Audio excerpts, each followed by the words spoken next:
Okay, today we're going to be talking about improving your procurement readiness. And so looks like I'm good to go. I'm getting the high sign from audio visual. So let me go ahead and take a breath, catch up, and we'll get started in today's training.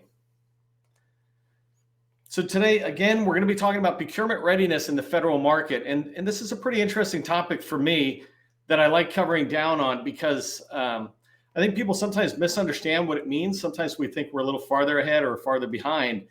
And so that's why I wanted to pick this topic. And I figured I'd start off with just, what is procurement readiness? What do we mean when we say procurement readiness? And on one side, like your side, it might be you just think, hey, I got a willingness to sell. I'm procurement ready. I'm ready to get rock and rolling in the government space. I hear there's trillions of dollars. Let's have at it, right? And I get that, right? I started a business, the first one I started a long time ago, and it's kind of how I came into it. It's a big market. What can we do? Well, that's one way of looking at procurement readiness, but that's your way. What's really important is their way. And I talk about them. In particular, I'm talking about federal agencies or large primes, if you ever want to work with them, et cetera. But for other people, procurement readiness to them means a reduction in risk. If they work with you, your procurement readiness, how ready you are for procurement with them, is really a reduction in risk. And we can talk about that in different levels. One of the things I want you to keep in mind as we go through today's training is that I'm giving you my opinion on procurement readiness, right? It's coming from a lot of expertise, both on the last 5 years teaching people and the last 20 plus years doing it as a small business owner. So that's what I want to try to stick to today is what are the things that are really measuring in people's eyes your procurement readiness. One tip I wanted to give people who were retiring out of the military and starting a company, or you're coming out of a large business like Microsoft or Booz Allen or whatever, don't confuse your experience with being procurement ready, right? You used to do it one way, and now you're coming into our world. My favorite are when people come from the large businesses down and become a small business. I'm like, yeah, the one thing you lose, the most important thing, is you no longer have a business card that you can walk in with. It says, hey, I'm Neil McDonald from Booz Allen. Booz Allen's name opens a lot of doors. But no matter how experienced you are, 20, 30 years, when you become a small business owner, you're starting at the beginning with the rest of us. The difference is you've got a lot of experience that can help you maybe accelerate faster, but you still have to demonstrate your procurement readiness to people. So in today's training, I'm going to cover down on a few topics, right? The first thing is just a reaffirmation of why it's important to understand and pay attention to procurement readiness. So I'm going to talk about that, why you should care. The second thing I want to talk about, and the second, third, and fourth things, are these three stages of procurement readiness that I described. And this is the first time I'm doing something related to procurement readiness in particular. And I have a lot of material I'm going to start doing over the next couple of months that really refine the way I teach this. But basically, these three stages are about when you get started in government contracting, when you're ready to be prime contracting with federal agencies, and when you're ready to start working with largest. And so those are the three stages. The reason I do this is because all three of these stages, your procurement readiness is seen in a different way. If you don't know who I am, my name is Neil McDonald. I'm the president of the GovCon Chamber of Commerce. I want to welcome you to my federal sales training where I provide tips for success in the federal market. I spent 20 years in the federal market, and since 2018, I've been teaching people like you that government contracting, it's not a secret, it's just a process.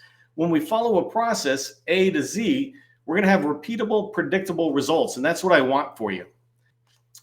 Okay, let's get rocking and rolling into the meat of today's training.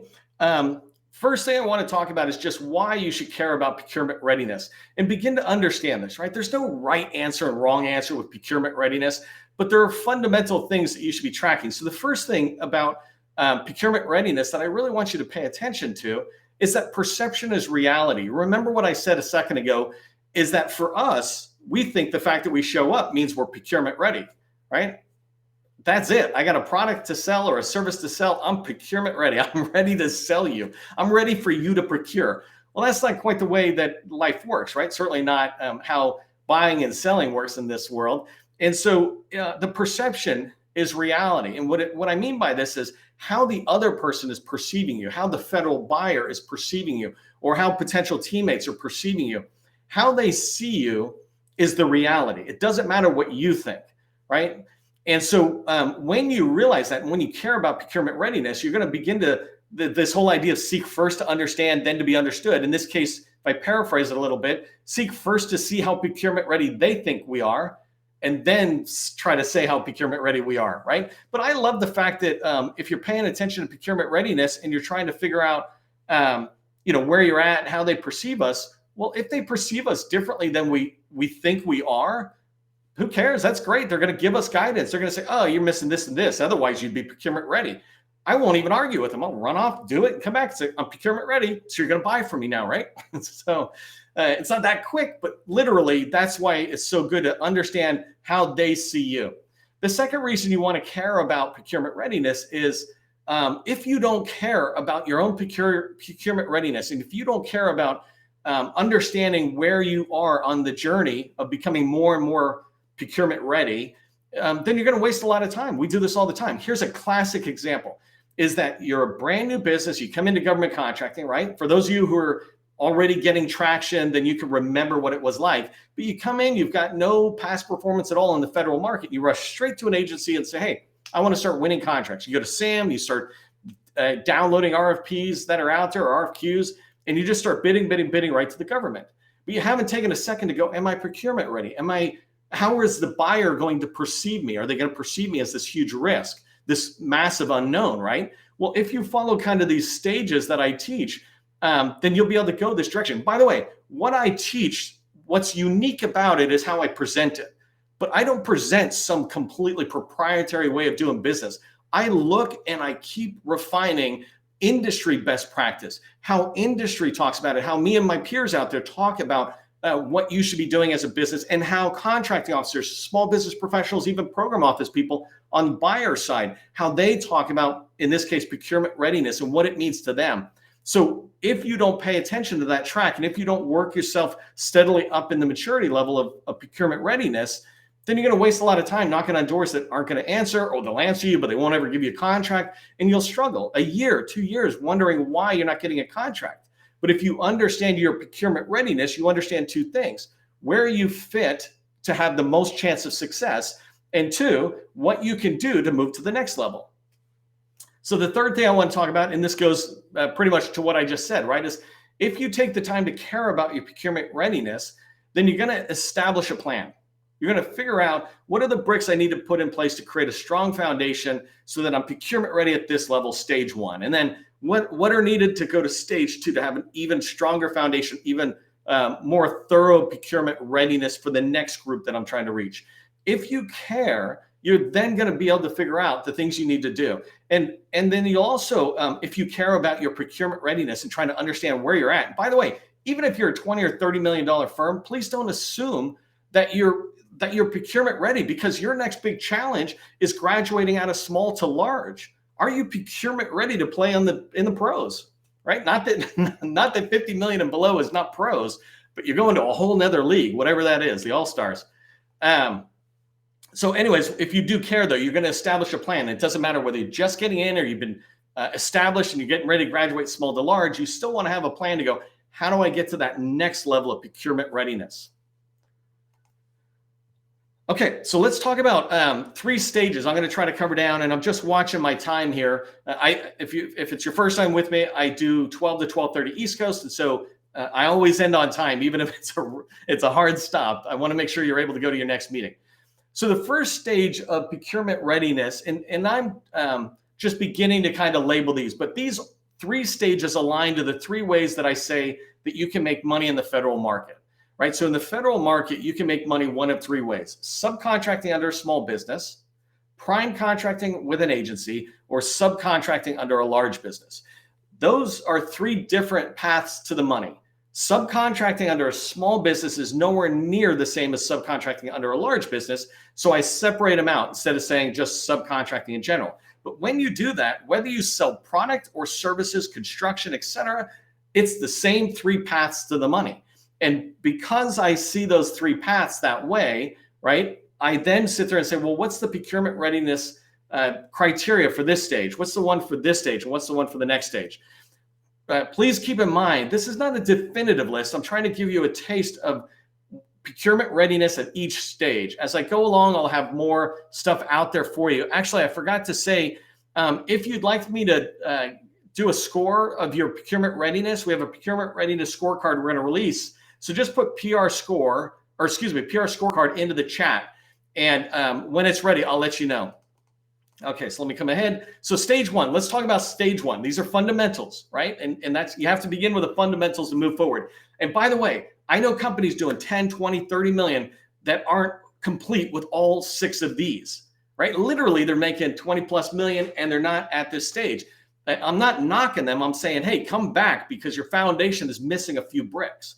I just want you to have a strong foundation. So the very first thing you must have to be procurement ready with anybody, but in particular when you're getting started, is you need to know what you sell. And so here I just said a proven niche. You need to know what you're selling, what you're good at, right? Just if you're like me and you came out of a career doing something, just turn around and start a business in it, and that's pretty easy, right? I started with network engineering, right? That was my whole space, and it led to SharePoint, which was my second government contracting firm. What's yours? What's your proven niche? If you just said 2 words, right, into the chat, this is my proven niche. If you're coming at business in a different way, then you really need to think about it. The big thing I want you to do, though, is watch out for having too much in your niche. Bring it down. Don't say construction, say flooring or elevator maintenance, right? Something specific. That's a niche, and that's vital because that will help you with every conversation you have going forward. The second thing, fully register in SAM. Yes, we all are in SAM. Yes, we all get started, right, when we want to sell to the government, but we're not all fully registered. An example of not being fully registered in SAM is if you go into SAM, the default is no, I do not accept credit cards. An example, that should be yes. Of course, we all accept credit cards. It doesn't mean I'm actually taking that work, but yes, put in that you accept credit cards. That's an example of maturity. If you can't accept a credit card, then how can you accept $1 million contract, right? And then also going in and looking at your NAICS codes. It's saying, hey, do I have the right NAICS codes in there? Are my NAICS all related to each other? Do they relate to that niche? The third bullet here for getting started, right, on procurement ready, if you're going to go knock on anybody's doors, right, in particular smalls here, but is your DSBS profile, is it complete? I was just talking with somebody this morning about, in fact, it was a person I made that introduction to. I just said, I went and looked at their DSBS profile. Before I make an introduction, I want to see if I can give them any quick tips before they move forward so that, they all have a good meeting.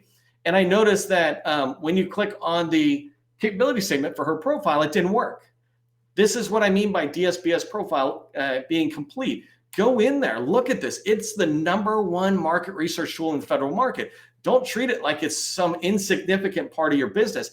It is a very important part. But the other reason is when you complete DSBS, the Dynamic Small Business Search, when you complete that, by the way, in connect.sba.gov, when you complete that, it will force you to be really clear about the niche. There are 2 fields in there, capability narrative and special equipment. But basically those 2 fields are where you can answer the question to your customers and to teammates. What do we do? Well, here's our niche, but here it is in a narrative format. So have that complete profile. And then a capability statement. When you hand it to somebody, they must be able to understand in 6 seconds what you do. That means your capability statement needs to be 14-point font or bigger. That's a hard thing for people to understand. But I say that your capability statement is not there to inform people. Its purpose is only to get a meeting. Its purpose is not to be a white paper and to tell your whole story. That's your job, right? Your capability statement should be in 6 seconds, communicate, this is what we do. So the other person can go, yeah, no, that's not me. Or they can go, oh, yeah, that's me. Or that's not me, but it's Jane, right? You want them to be able to make that decision in 6 seconds or less. And when you have too many words, it's hard to do. But when you do it right, I have a whole training on each one of these things I'm saying, by the way. I have a lot of training that dives into exactly how do you do it, not just conceptually, but step by step, how do you create a 6-second capability statement? Number 5, have a LinkedIn profile and a company page profile on LinkedIn. Both of those should fundamentally mimic the capability statement. Just go watch my training yesterday. And today's the 15th, right? So go watch my previous training on November 14th. That was how do you rock LinkedIn for government contracting? And then the last thing, number 6, for procurement readiness. And this is a perception. Remember, it's going back to perception. The reason I put domain for website and email is because there's so many of us who use Yahoo or Gmail. I didn't even know Yahoo still existed, right? This MSN or AOL even. Don't use those. When you use those, it makes you seem like you're not ready for the big leagues. And the federal market is the big leagues. If you want to sell to your local dentist, down the street, that's not the big leagues, right? It's totally okay to use MSN and Gmail there. But when you're coming up to the big leagues, there's a whole level of maturity, because when you have a domain, it begins to mean you have other back office tools.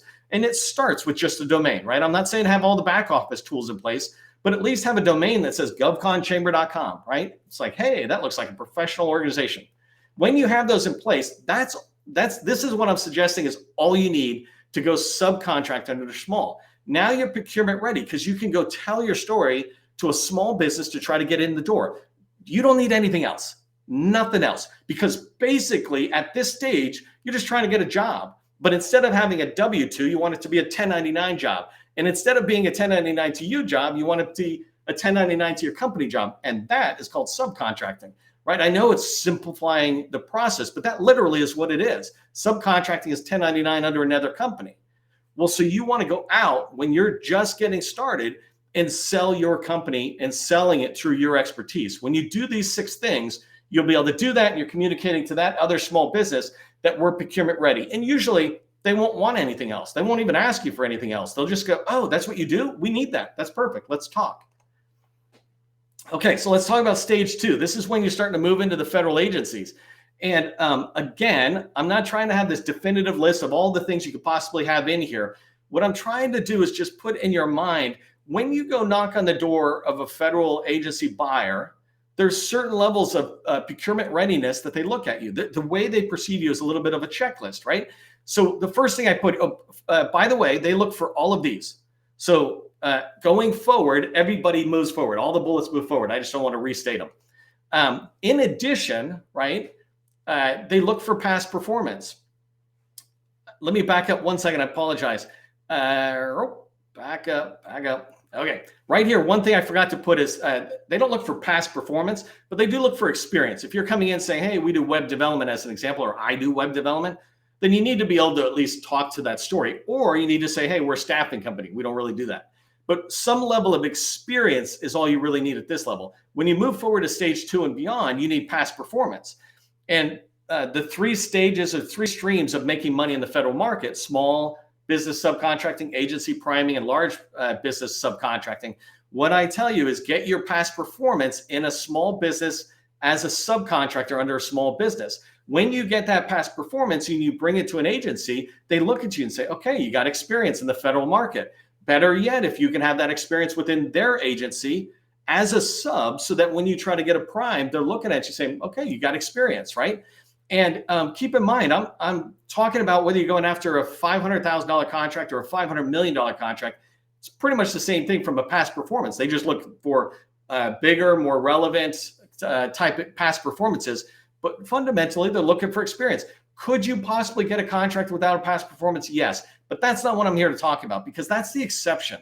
The norm is to get experience as a subcontractor under small, then go to an agency and say, hey, I got experience. Not just that, I got it in your agency. Let me work with you. And so now you get prime contracts within the agency and you start developing relationships with larges, right? So the second thing that they need for procurement readiness, if this is a requirement for you, in particular, I think with construction, is bonding, right? If you're a service-based business, number 5 is for us, is the proper insurances in place. Yes, everybody has some, but I always had like errors and omission insurance. That way, if I was messing with the agency's data and I destroyed it all, there was, ways they can come back, tap into it. But their bonding and insurance is fundamentally and I know this is a loose thing, but fundamentally the same thing, right? It's protecting the background. So having those in place is a sign of procurement readiness. This is why I say when you go into DSBS, make sure you're filling out the bonding sections for construction and service. Let them know you are insured. It's subliminally saying, hey, we're procurement ready. Number 3, right, is security clearances. If you're going to work with agencies that require security clearances, then having them is important. So if you're looking at going into DHS as an example, they tend to have their own unique security clearance, but you need to have clearances in there or your people. This is why it's good to subcontract under a small at DHS so you can get some of your people cleared, and then you go to get prime contracts and you already have that process, right? And then FCL, that stands for facility clearance level. And basically what it means is it's the company's security clearance. And so as you try to go after DoD contracts in particular, they might require facility level clearances, and having that will demonstrate that you are at a certain procurement level, or excuse me, procurement readiness level. This is why I say that if you're a small business, one of your targets when you're subcontracting under other small businesses is to try to get your facility clearance. Find a small business that is willing to work with you so that you can bring your expertise and they bring their informal mentoring and guidance towards things like getting a clearance level. Number 4, organizational level certifications begin to increase it, right? So as you go after more and more restrictive contracts within the agency, they might require that you have ISO certifications or CMMI for software development. As CMMC ever comes out, right, they might have CMMC level requirements. So knowing what those requirements are and having them begin to communicate to the agency that you are a procurement ready firm. This is that subliminal or perception that they'll have. This is why it's important when you think about differentiators on your capability statement, it shouldn't be fluffy statements like we're the best of the best or something. It should be we have an ISO certification, right? We have CMMI. That's a differentiator, right? You can get into these other abstract differentiators, but having a top secret facility clearance is a differentiator. It means I can get you on my contract right away. And you got people who are cleared, that's even better. You don't need to make your differentiator so confusing. So having those organizational certifications, though, communicate to the agency that you're procurement ready at even a higher level. I already said number 5. Number 6 is working relationships with teammates. And so this is important as you start going after larger and larger contracts and you want to have subcontractors on. Let's say you're going after 10 or $100 million contracts. An agency will look at you. Sometimes you'll see it written directly in the RFP, but an agency will look at you and go, oh, you have worked together with these companies. You have worked together with this large. You're not just some random team coming together.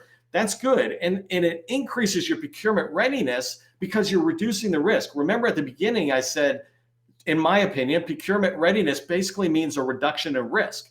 And so if you're able to show that you've got working relationships with GDIT or Booz Allen, for example, then you're able to demonstrate at these larger contract levels that you don't have to figure out how to work with another company. You don't have to figure out how to hold them accountable or how to do the finance and billing, et cetera. And the last one is agency experience, right? So if number 1 is past performance in general and then the federal market, number 7 is about specific agency experience.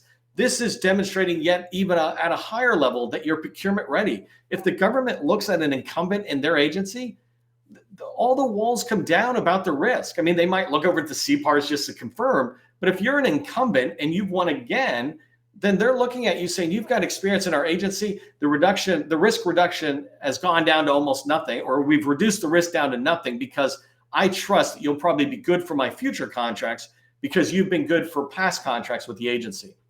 Again, if you want to get the full scorecard I'm going to do, it's free. But I don't have it ready yet, so just let me know if you want it. Put PR scorecard into the chat, and I'll let you know when we have that. So let's talk about stage 3. I've got just a few minutes left. Stage 3 is when we move to large primes. The reason I say holding off until you're really ready to start pursuing subcontracting with large primes is because they're the most risk averse. The government literally is way more willing to take chances with small businesses coming in, the unknown factor. They have a mission around that. The larges, on the other hand, have to be told you have to work with smalls, right? So if it was up to them, they wouldn't work with smalls unless they had an absolute need, where the government sees the value of small businesses and wants to bring them in and develop us as businesses and develop the supply chain.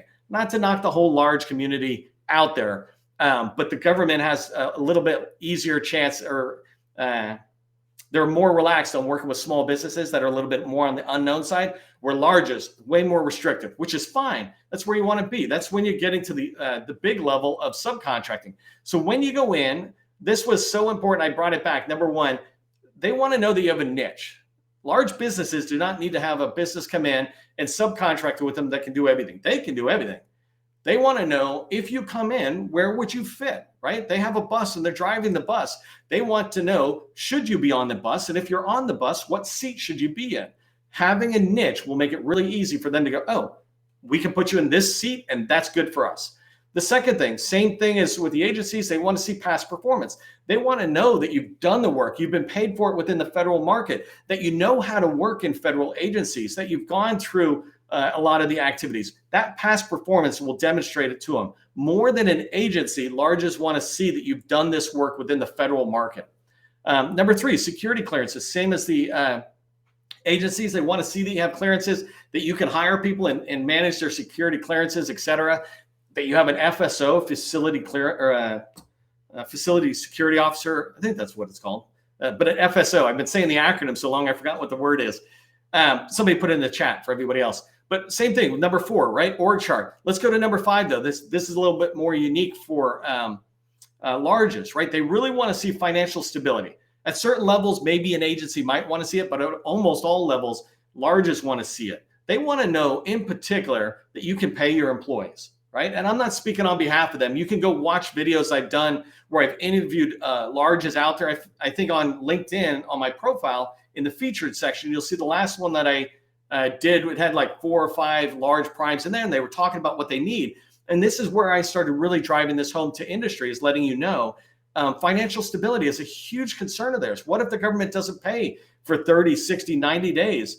Can you pay those employees so they're not disgruntled? Can you pay them so we can keep them? Because the large has accountability to the government to serve the mission. But if the small who is subcontracting with them, if you cannot make sure your people are paid for 30, 60, 90, 180 days, if anything possibly came up, then the risk increases that they won't be able to deliver to the government. And so basically I call this access to funding, right? You should be having a relationship with a bank where you have access to lines of credit, whatever you want to call it, whatever the term is. But when I had my business, it just kept going up. The bigger our contracts were, the more the bank was willing to give us money. By the way, I prefer small banks, not the largest banks, because they don't talk to you, right, until you have all the money you need. So definitely frequent your local bank, but make sure you have financial stability in place. Same thing with insurance. Number 7, and this is some of the back office stuff, right? They're really looking for, do you have maturity in your processes, in running your company and tracking your people in the HR side and retention?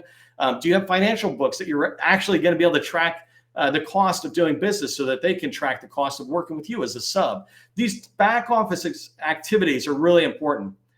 So this whole list, by the way, I'll put it into the scorecard. I just want to make sure I'm tracking on the time here. I got like 5 seconds left, and just letting you know that the things I want you to remember from today's training is that you want to proceed through each stages of these procurement readiness.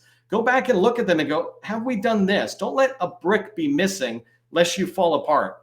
If you ever get a chance, ask a contracting officer directly, what do you consider procurement ready? Just get their feedback and write it down as a checklist. And the last thing is, again, put PR scorecard, please, into the chat if you want me to let you know when that scorecard is ready so you can measure your own procurement readiness. I'm out of here. Time's up. I will see you in the next training.